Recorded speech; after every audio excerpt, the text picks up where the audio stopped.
Hello students, how are you all? After a very long time, after a vacation, I am continue with the next part of the unit number 4, that is measurement and central tendency. In that unit we have learned measurement and central tendency topic that I have completed in before vacation. After in before vacation, this half part of dispersion is also I have completed. So continue with the dispersion next part, that is I have explained last lecture the dispersion formula for ungrouped data. Today I am going to explain you and show you how to calculate dispersion formula, dispersion values of grouped data. Okay, so let's do first of all list out the formulas of dispersion. Okay, so first of all, that is dispersion formula for group data. Range uh, our largest value minus smallest value, then coefficient of range L minus S upon L plus S, then quartile deviation Q1, that was the printing mistake, sorry for that. Here is n by 4th value, and here not 1, 3n by 4th value. Okay, then Qd is equal Q3 minus Q1 upon 2, and coefficient of Qd is Q3 minus Q1 upon Q3 plus Q1. Okay, so that is the formula for range, coefficient of range, quartile deviation and coefficient of quartile deviation. Okay, the next one, that is standard deviation group data. Standard deviation, we have three methods that also I have explained in the ungrouped data, that is the same formula. Minor changes are there in that formula. When the values of the observation are numerically large and values of mean is in integer, the standard deviation can be calculated with direct method, that is SD standard deviation notation is small s is equal under root of sigma x minus x bar whole square upon n, and variance is s square, that is root નીકળી જશે અને sigma x minus x bar whole square upon n. Okay, then a second method, that is square of value method.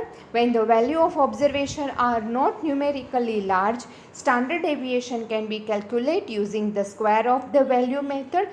This is more comfortable method that we are going to use in almost all the sums. That is SD is equal under root of sigma fx square upon n minus sigma fx upon n whole square, or SD square, that is variance is equal s square. X square remove root, that is the variance. Okay, then a shortcut method, that is when the value of observation are numerically large and mean is also fractional number, then standard deviation can be calculated using a shortcut method. In that we have to find out mid values, find out d x minus a upon c and fd square, and the standard deviation formula under root of sigma fd square upon n minus sigma fd upon n whole square, that is s, and variance is s square. Remove root, that become a variance, where x is observation, d is x minus a is assumed mean, and n is total number of observation. Here n is frequency, f sigma f. Okay, n ની value હશે sigma f હશે. Then next one, coefficient of variance. Variance is relation with calculated with the standard deviation and mean. Coefficient of variance is equal standard deviation upon mean in percentage, standard deviation upon mean into 100. These all formulas that are for the grouped math data. Okay, then now I am going to explain you two examples. One example for discrete series, because we know that group data has two type of series. discrete series and continuous series. I am going to explain you one example for discrete series and one example for continuous series. Okay, so let's start with the first example, and in all example we have to find all these values: range, coefficient of range, quartile deviation, coefficient of quartile deviation, standard deviation, variance and coefficient of variation. These 7 values that we have to find in all the sums. Okay, so first start with the example, that is discrete series.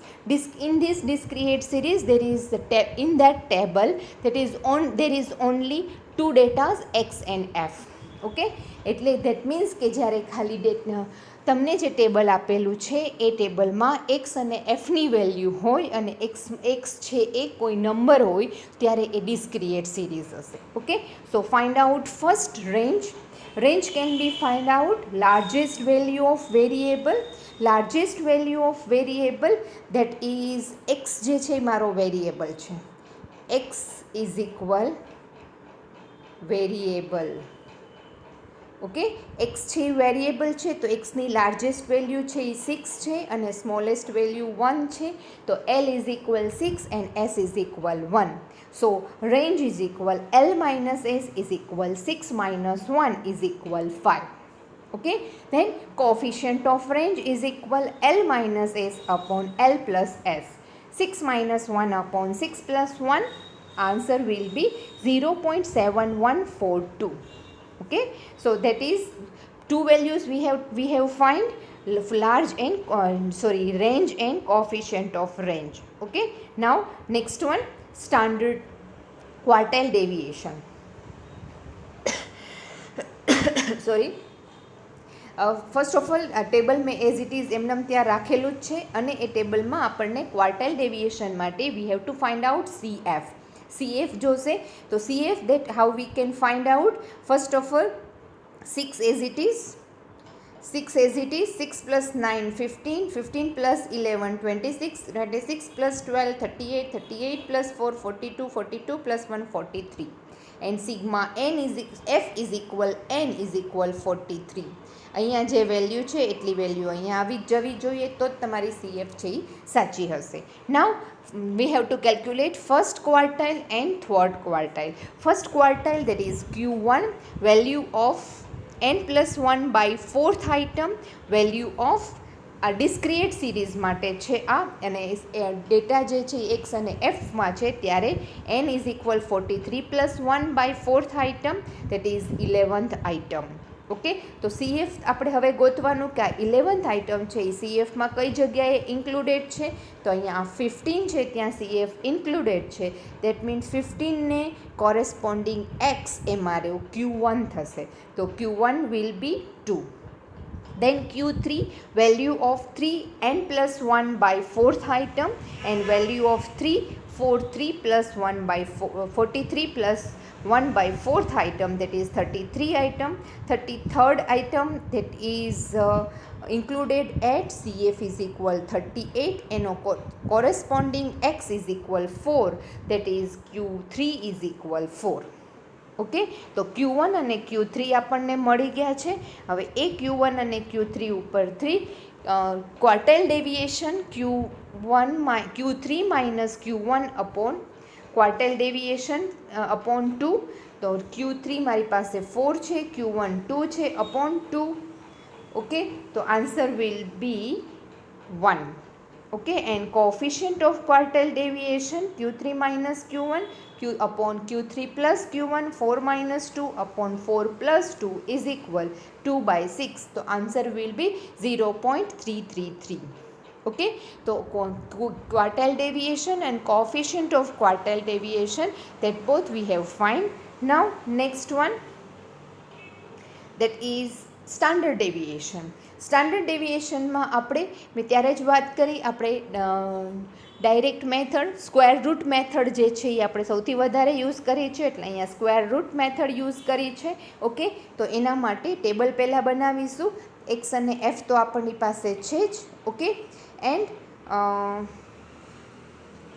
X square પહેલાં find કરીશું. Okay, તો x square એટલે આ જે column છે એનું square કરવાનો છે. 1નો સ્ક્વેર 1, 2નો square 4, 3 9, 4 square 16, 5 square 25, 6 square 36.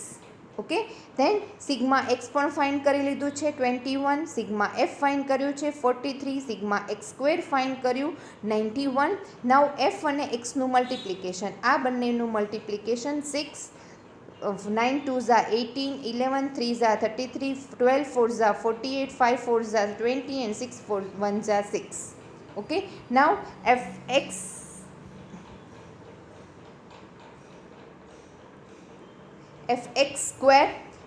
square f અને xનું આ બંનેનું multiplication 6 square 9 4s are 36, 11 9s are 99, 12 into 16 192, 24 into 4 11 and 36 into 1 36. Then sigma fx square 469. Okay, now standard deviation માટેની formula sigma fx square upon n minus sigma fx upon n whole square. Okay, so put the all values, બધી values આમાં મૂકી દો. 469 upon 43, 131 upon 43 એનો whole square calculation કરો અહીંયા આ. Okay, આનું કેલ્ક્યુલેશન જે છે 10.90 થાય છે. આનું કેલ્ક્યુલેશન કેમ કરશો કેલ્ક્યુલેટરમાં તમને ખ્યાલ જ હશે. 131 ડિવાઇડ બાય 43 પહેલાં કરવાનું અને એનો સ્ક્વેર કરવાનું, એટલે એનો જે આન્સર આવશે એ 9.278 થશે. પછી એને માઇનસ કરો એટલે આન્સર આવશે 1.6247. એને આગળ માઇનસની સાઇન કરી અને 10.906 કરવાનું, એટલે એનો જે આન્સર આવે એને પછી રૂટ પ્રેસ કરી દો એટલે 1.6 રૂટ આવશે, એટલે આન્સર આવશે 1.2746. ઓકે, 1.2746નો સ્ક્વેર કરો એટલે આન્સર પાછો આ જ આવશે 1.647. તો એ મારું થશે વેરિયન્સ. ઓકે, તો આ રીતે આપણે સ્ટાન્ડર્ડ ડેવિએશન અને વેરિયન્સ ફાઇન્ડ કરીશું. Now next we have to find out coefficient of variance. Coefficient of variance પણ આપણી પાસે આગળનો ડેટા જે છે ટેબલ છે એ એઝ ઇટ ઇઝ જ રાખ્યું છે, એ જ ટેબલનો યુઝ કરવાનો છે. ઓકે, એમાં કોફિશિયન્ટ ઓફ વેરિએશન પર્સન્ટેજમાં લેવાનું છે. SD upon mean, standard deviation upon mean into 100. મીન આપણે ફાઇન્ડ કરવું પડશે. Sigma FX upon N, sigma FX is equal 131 upon 43, that is 3.0465. Okay, now SD આપણે આગળ જોયું છે, મળી ગયું છે આપણને, એટલે 1.2746 મૂકી દીધું ઇન્ટુ 100 અપોન 3.046. કેલ્ક્યુલેશન કરો કેલ્ક્યુલેટરમાં, આન્સર જે છે એ તમને આ આવશે. Okay, so this one is the whole term that we have find for discrete series, કે જેમાં તમને ટેબલમાં એક્સ અને એફ આપેલું હશે. ઓકે, તો આ રીતે સમ્સ કરવાના છે તમને. આના માટે 2 પ્રેક્ટિસ સમ હું આપું છું. આ પ્રેક્ટિસ સમ તમારી બુકના જ છે, એક્સરસાઇઝમાં છે. ઓકે, એક્સરસાઇઝ આ 2 અને એના આન્સર્સ પણ આપેલા છે. Those who have not collect their book from the college, for that this practice sum is there. Okay, અને બુકમાં પણ કેલ્ક્યુલેટ કરેલા સમ્સ હશે જ, તમે એમાંથી જોઈ શકશો. Now continue series, next group data that is continuous series. Continuous સિરીઝમાં તમને ક્લાસ અને ફ્રીક્વન્સી આપી હોય છે, તો એના ઉપરથી તમને ખ્યાલ આવે કે તમારો જે ડેટા છે એ કન્ટિન્યુઅસ સિરીઝનો છે. તો કન્ટિન્યુઅસ સિરીઝ માટે તમારે રેન્જ કઈ રીતે ફાઇન્ડ કરવાનું, તો રેન્જ માટે upper limit L is equal, એ રેન્જની ફોર્મ્યુલા એ જ છે L minus S, but L શું લેવાનું છે, upper limit of highest class that is equal to, તમારી પાસે હાઈએસ્ટ ક્લાસ કયો છે, તો કે આ છે 60 માઇનસ 70. એમાં 60 છે એને લોઅર લિમિટ કહેવાય અને 70 છે એને અપર લિમિટ કહેવાય. તો હાઈએસ્ટ ક્લાસ જે છે એ આ છે, એમાં અપર લિમિટ છે 70, એટલે મારે અહીંયા એલ ઇઝ ઇક્વલ 70 લેવાનું. અને lower limit of lowest class મારો ફર્સ્ટ છે, એની લોઅર લિમિટ જે છે એ 0 છે. સો range is equal L minus S, that is equal to 70 minus 0, that is equal to 70. Okay, then coefficient of range, that is equal to L minus S upon L plus S is equal 70 minus 0 upon 70 plus 0 is equal 1. Okay, so coefficient of range મળી ગયું આપણને. And next we have to find out a quartile deviation. Quartile deviation માટે again આપણને CF જોશે, right. તો એના માટે આપણે જે ટેબલ જે છે એને ટેબલને વર્ટિકલ ફોર્મમાં લખી નાખ્યું છે. અહીંયા આ ક્લાસ અને એફ તો આપણને જે આપ્યું હતું એ જ છે. સિગ્મા એફ ફાઇન કરી લીધું છે, ટોટલ બધાનો એફનો. અને CF ફાઇન કરવા માટે આપણે હમણાં જ જોયું કે આ 5 અહીંયા એઝ ઇટ ઇઝ, 7 + 5 12, 12 + 8 20, 20 + 11 31, 31 + 9 40, 40 + 4 44, 44 + 3 47. ઓકે, તો એ 47 મળી ગયું. નાવ કન્ટિન્યુઅસ સિરીઝ માટે Q1ની વેલ્યુ જે છે એ n/4 લેવાની છે. ડિસ્ક્રિએટ સિરીઝ માટે Q1 છે એ વેલ્યુ ઓફ n+1/4 આઇટમ, જ્યારે અહીંયા કન્ટિન્યુઅસ સિરીઝ માટે n/4. ઓકે, આ ખાસ યાદ રાખવાનું છે. એનની વેલ્યુ આપણે ફાઇન્ડ કરી છે 47/4 એટલે 11.75 આઇટમ. આ આપણે CFના કોલમમાં જોવાની છે. 11.75 આઇટમ છે એ અહીંયા 12 જે છે એ આપણને ત્યાંથી મળી રહેશે. ઓકે, અહીંયા મારી મિસ્ટેક થઈ ગઈ છે. 11.75 CF જે 12 છે એ ત્યાં ઇન્ક્લુડેડ છે. ઓકે, તો એ CF જે થશે એ આન્સર જે છે એ ચેક કરવાનું છે. 11.75 એટલે 10 to 20 75 47/4 item, that is 11.75. Let me check. Once a minute. 47/4 એટલે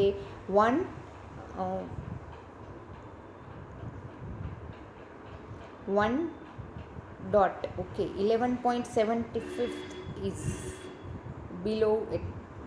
Okay, is included. તો CF is equal 12. અહીંયા 12 આવશે. 12 which lies in the class 10 to 20, 10 to 20. તો Q1નો ક્લાસ જે છે એ 10 to 20 થશે. ઓકે, અને અહીંયા L1 છે એ મારો 10 થશે, એટલે મારી બધી વેલ્યુમાં ચેન્જ થઈ જશે. અને n/4 છે 11.75 છે. CF જે છે એ મારે CF જે આ હોય એની આગળની થશે, એટલે અહીંયા CF જે છે એ 5 થશે. 5 થશે. તમે તમારી બુકમાં કરેક્શન કરજો, હું અહીંયા કરેક્શન કરતી જ જાઉં છું. અને F છે એ 7 થશે.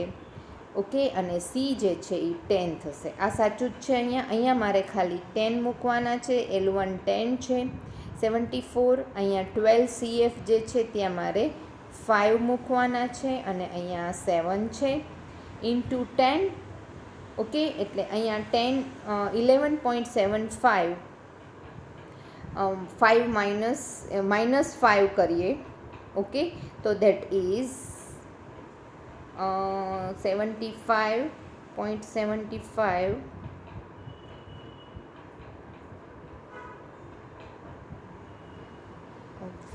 11.75 6 7 8 9 10 11 એટલે 6.75 આન્સર થશે અહીંયા. ઓકે, +10 એટલે 16.75. 6 ડિવાઈડ બાય 7 ઇન્ટુ 10. ઓકે, એટલે તમારે આન્સર જે અહીંયા કરેક્શન આવે એ કરેક્શન અહીંયા કરી લેજો. ઓકે, એ કરેક્શન ત્યાંથી થઈ જશે. Q1ની વેલ્યુ જે છે એ ચેન્જ થશે, અને જે કરેક્શન આવે એ ત્યાં જોઈ લેજો. બુકમાં આનો આન્સર છે જ, અને બુકનો જ સમ છે, પણ અહીંયા મારે મિસ્ટેક થઈ છે, એટલે બધી આન્સર્સમાં કેલ્ક્યુલેશન્સમાં મિસ્ટેક આવશે. Okay, next one that is Q3 માટે 3n/4 આઇટમ, 347/4. ઓકે, 35.25 35.25 એ ઇન્ક્લુડેડ છે એક હિયર. 40 એનો ક્લાસ છે 40 to 50, એન્ડ Q3નો ક્લાસ, અને L3 is equal lower limit of Q3 class, that is 40. Okay, and 3n/4 35.25 CF છે એની આગળની, એટલે 31. F ઇઝ ઇક્વલ 9, જે ક્લાસ હોય એની જ F લેવાની 9, અને C છે એ 10 છે. Q3 છે એ રાઇટ કેલ્ક્યુલેશન છે. Q1માં એ કેલ્ક્યુલેશનમાં મિસ્ટેક થઈ ગઈ છે, આડાવડી નંબર લેવાઈ ગયા છે. ઓકે, તો you can correct it. Okay, મેં તમને બતાવી દીધું કે શું કરેક્શન કરવાનું છે. ઓકે, સો Q3માં L3ની વેલ્યુ 40, 3n/4 35.25, CF 31, અને 9 × 10. કેલ્ક્યુલેશન્સ કઈ રીતે કરશો, પહેલાં માઇનસ કરવાનું, એને ડિવાઈડ 9 કરવાનું, એને 10 મલ્ટીપ્લાય કરો અને પ્લસ 40 છેલ્લે કરો. આન્સર આવશે 44.72. ઓકે, સો Q3 મને મળી ગયું. Q3 પછી coefficient quartile deviation Q3 minus Q1 upon 2, 44.72 minus અહીંયા Q1 તમારી પાસે જે કરેક્શન આવશે એ કરેક્શન વેલ્યુ અહીંયા મૂકવાની છે અને ક્વાર્ટાઇલ ડેવિએશનની વેલ્યુ ત્યાં આવશે. અહીંયા પણ બે કરેક્શન વેલ્યુ જે આવે એ જ મૂકવાની છે. ઓકે, કદાચ આ વેલ્યુ સાચી પણ હોઈ શકે કારણ કે મારે ત્યાં પ્રિન્ટિંગ મિસ્ટેક પણ હોઈ શકે. મેં કેલ્ક્યુલેશન સાચી કરી હોય પણ પ્રિન્ટિંગ મિસ્ટેક કરી હોય તો maybe you can correct your answer. Okay, and finally you can calculate the values. Okay, so that is quartile deviation. Then next one, that is coefficient of standard deviation. Standard deviation માટે મારે અહીંયા continuous series છે એટલે મારું table ઘણું મોટું બનશે. એમાં સૌથી પહેલાં મારે એક્સ વેલ્યુ એટલે મિડ વેલ્યુ ફાઇન્ડ કરવાની છે. મિડ વેલ્યુ કઈ રીતે ફાઇન્ડ થશે? 0 + 10/2 એટલે 5, 10 + 20/2 15. બસ પછી તો તમે 5 ના ડિસ્ટન્સ ઉપર બધા મૂકી દો. 25, 35, 45, 55, 65. ઓકે, એફ આપણી પાસે જે હતું એઝ ઇટ ઇઝ મૂકી દીધું છે. ડી ફાઇન કરવાનું છે x - a અપોન c. અહીંયા આ જે છે એ છે. ઓકે, એટલે અહીંયા આ 0 લીધું, -1, -2, -3, 1, 2 અને 3. x - a અપોન c કરો તો પણ આ જ વેલ્યુ આવશે એટલે આપણે 0, -1, -2, -3 મૂકી જ દેવાના, કેલ્ક્યુલેટ કરવાની જરૂર નથી. પછી આ જે ડી મળ્યું છે આ બેનું મલ્ટિપ્લિકેશન કરો એટલે આ આન્સર આવશે.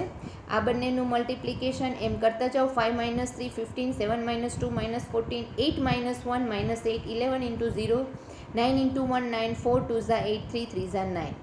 FD સ્ક્વેરમાં આનો સ્ક્વેર કરતો જવાનો છે. -3 square 9 × 5 45, -2 square 4 × 7 28, -1 square 1 × 8 8, 0 square × 11 0, 1 square × 9 9, 2 square 4 × 4 16, 3 square 9 × 3 27. Okay, sigma FD find કરો, સિગ્મા FD સ્ક્વેર ફાઇન્ડ કરો. નાવ ફોર્મ્યુલા મૂકો, FD square upon n √ FD square upon n in minus sigma FD square upon n whole square into c. બધી values આમાં put on કરો. Okay, calculation કરો અને answer જે આવે છે એ 16.656 અને variance is s square SD square 16.65 square કરો, રાઈટ, દેટ ઇઝ 277.42 એ મારો ફાઇનલ આન્સર. ઓકે, વેરિયન્સ અને સ્ટાન્ડર્ડ ડેવિએશન મળી ગયું. Now coefficient of variance is equal SD upon mean, SD upon C.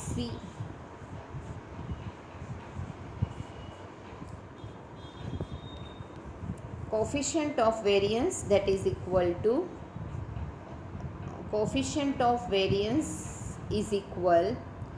SD upon mean into 100. Okay, પહેલાં mean find કરવું છે. Mean માટે a + sigma FD into C upon n.